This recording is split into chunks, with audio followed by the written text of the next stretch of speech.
ओम नमः शिवाय, जय महाकाल। आप सबको पता है कि गणेश चतुर्थी का बहुत ही पावन सा दिन है और मेरी तरफ से आप सभी को गणेश चतुर्थी की बहुत बहुत शुभकामनाएं। बहुत सारे लोग परेशान रहते हैं, भैया हमारे घर में ये तकलीफें हैं, भैया हमारे यहाँ धन नहीं आता, भैया हमारी मनोकामना नहीं पूरी हो रही है।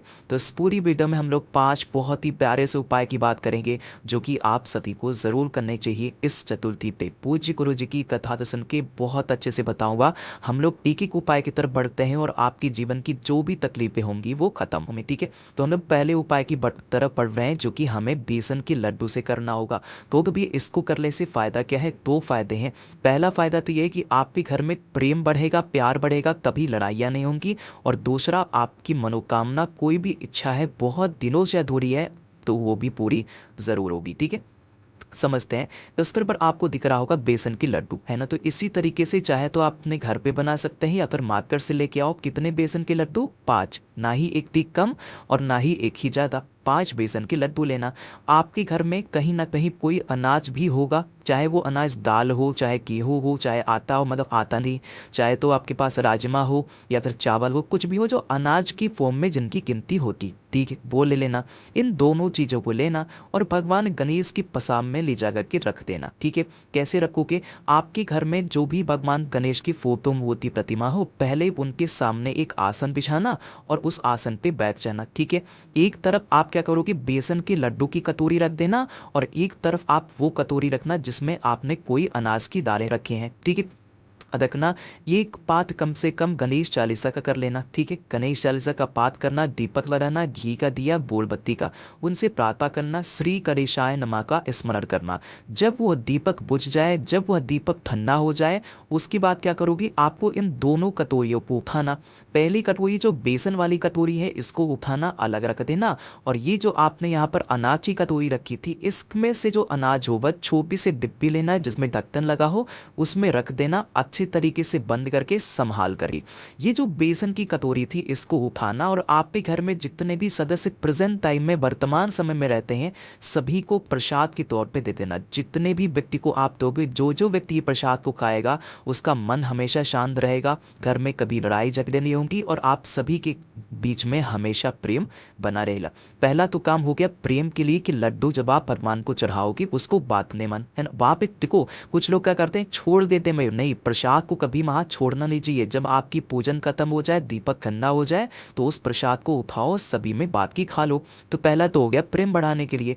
दूसरा, जिस डिब्बी में आपने अनाज के दानों को रखा है, जब भी आप कभी भी किसी भी काम के ही घर से बाहर निकलें तो उनमें से 2-4 दानों को उठाएं, अपने जेब में रखें और किसी भी काम के लिए चले जाएंगे। विघ्नहर्ता आपके जीवन में जो भी विघ्न आ रहे होंगे उन सभी विघ्न को दूर कर देंगे, ठीक है। तो आप सभी को ये काम जरूर करना चाहिए, है ना। पहली चीज समझ में आ गई है। चलो अब हम लोग आगे बढ़ते हैं अपने दूसरे उपाय की तरफ। लेकिन दूसरा उपाय सुपारी वाला मैंने अभी आपको दूसरे चैनल पे बता दिया है, तो सुपारी वाले उपाय की बात नहीं करेंगे। यहाँ पर हम लोग कुछ दूरवा के उपाय की बात कर लेते हैं।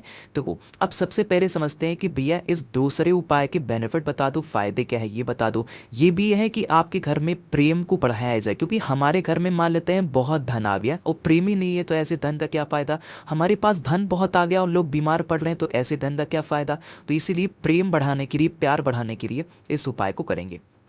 स्क्रीन पर आपको दिख रहा होगा दूरवा, दिख रहा है ना। तो हमें कितनी दूरवा चाहिए? 7 दूरवा। जो हरी वाली दूरवा आती है ना 7, वही हरी दूरवा लेना। साथ ही साथ हमें लेना होगा पीला चंदन। अब वो पीला चंदन कोई सा भी हो सकता है, किसी भी पूजा पाठ के स्टोर पे आपको ईजिली मिल जाएगा, ठीक है। पीला चंदन लेना। इन दोनों चीज़ों को लेके पहुंच जाना महादेव के शिवलिंग के पास में। सुबह जाना चाहो सुबह जाओ, शाम को जाना चाहो शाम को जाओ, है ना। फेस रखना उत्तर दिशा यानी कि नॉर्थ डायरेक्शन। हम सबको पता है महादेव का पूरा परिवार शिवलिंग पे ही विराजमान है। आपके पास में 2 चीजें हैं। पहला है आपके पास में पीला चंदन और दूसरा आपके पास में है 7 दूरवा। जो पीला चंदन होगा आपको यहाँ पे माता अशोक सुंदरी के स्थान पे अच्छे तरीके से लेपन करना है। जितने अच्छे तरीके से पीले चंदन का लेपन कर सकते हो कर दिया।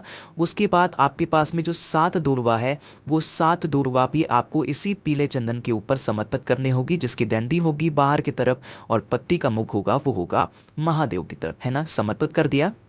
समर्पित करने के बाद क्या करेंगे, एक लोटा शुद्ध जल तांबे के लोटे से महादेव के शिवलिंग के ऊपर समर्पित करेंगे। श्री शिवाय नमस्तुभ्यम का ध्यान करते हुए आप एक चीज देखोगे, जब जल चढ़ाओगे जल बहता हुआ इसी चंदन से और इसी दूर्वा से बहता हुआ नीचे गिरेगा। अरे गिरेगा कि नहीं गिरेगा, तो आपको क्या करना होगा, इस जल को किसी छोटी सी कटोरी में रोक लेना। ठीक है, रोकना, महादेव से प्रार्थना करना हमारे घर में हमेशा प्रेम बना रहे, कभी भी लड़ाई झगड़े ना हो, अपने अकॉर्डिंग प्रार्थना करना।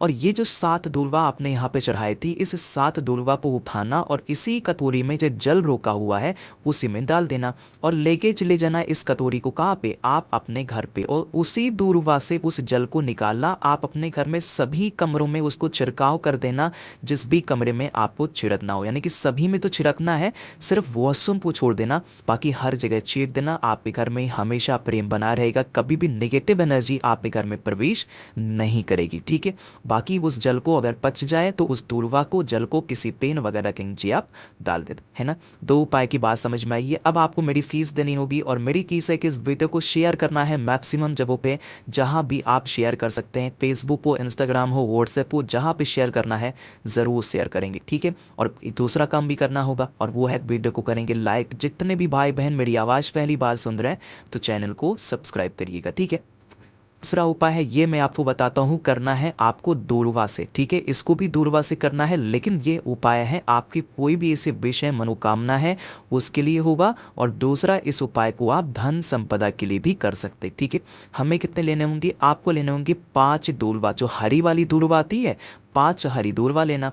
दूर्वा के साथ हमें क्या करना होगा, लेके चले जाना होगा भगवान गणेश के मंदिर में, जहाँ पर भी उनकी फोटो, मूर्ति, प्रतिमा कुछ भी लगी हो, और उस 5 दूर्वा को हमको भगवान गणेश का जो टूटा हुआ दांत होता है, जैसे इस साइड देखो दांत नहीं टूटा है, तो इस साइड देखो दांत टूटा हुआ है, तो जिस तरफ दांत टूटा हुआ है उस साइड ले जा करके हमको उस 5 दूर्वा को भगवान गणेश के सामने अपनी मनोकामना कहते हुए समर्पित करना।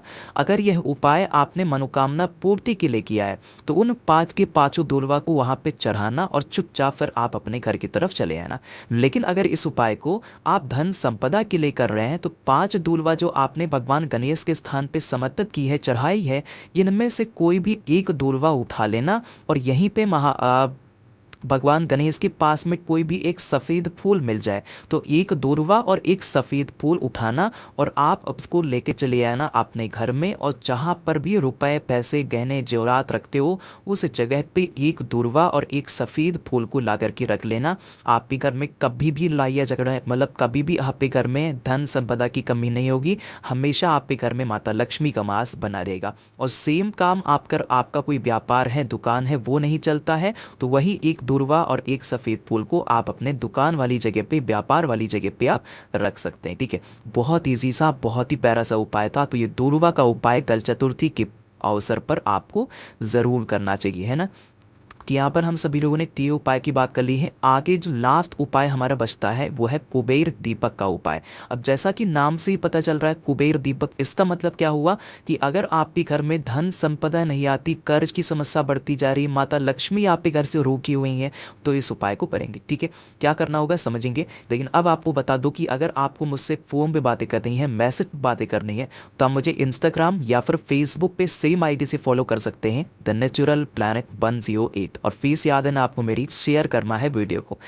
देखो अब क्या करना है, आपको लेना होगा कोई भी एक दीपक, और वो दीपक होना चाहिए मिट्टी का दीपक। मिट्टी का मतलब जो पका नहीं लेते मिट्टी को, वो मिट्टी का दीपक लेना और उसमें घी डालोगे। एक मिट्टी का दीपक लेना, इसमें घी डालोगे और इस दीपक की जो बत्ती होगी वो होनी चाहिए लंबी बत्ती लगाना। ठीक है, और ये लगाना होगा भोले शंकर के मंदिर में कहीं पर भी, चाहे तो आप पूरे प्रांगण में कहीं लगा दो या फिर आप चाहें तो भोले शंकर के शिवलिंग के पास लगा दे, कहीं पर भी भोलेनाथ के मंदिर में। जो भी व्यक्ति शाम के टाइम पे प्रदोष काल में चतुर्थी तिथि के दिन घी का दिया लंबी बत्ती का भगवान कुबेर के नाम पर जला देता है, उसके घर में कभी भी धन संपदा की कमी नहीं होती, हमेशा माता लक्ष्मी का वास उसके घर में बना रहता है। ठीक है, फिर से बोल रहा हूँ कि जो भी व्यक्ति चतुर्थी तिथि के दिन शाम के टाइम पे प्रदोष काल में भगवान कुबेर के नाम का घी का दिया लंबी बत्ती का लगा देता है, उसके घर में कभी भी धन संपदा की कमी नहीं होती। ठीक है, तो आप सभी को इस उपाय को करना होगा। मैंने पूरी कोशिश की इस पूरी वीडियो में आप सभी को बहुत अच्छा समझाया है। वीडियो पसंद आई हो तो लाइक करेंगे। जितने भी भाई बहन मेरी समाज को पहली बार सुन रहे हैं, अचानक से चैनल पे आए हैं, तो चैनल को सब्सक्राइब करिएगा। और हाँ, कुछ भी पूछना हो तो नीचे कमेंट सेक्शन में पूछ सकते हैं। ओम नमः शिवाय, जय महाकाल।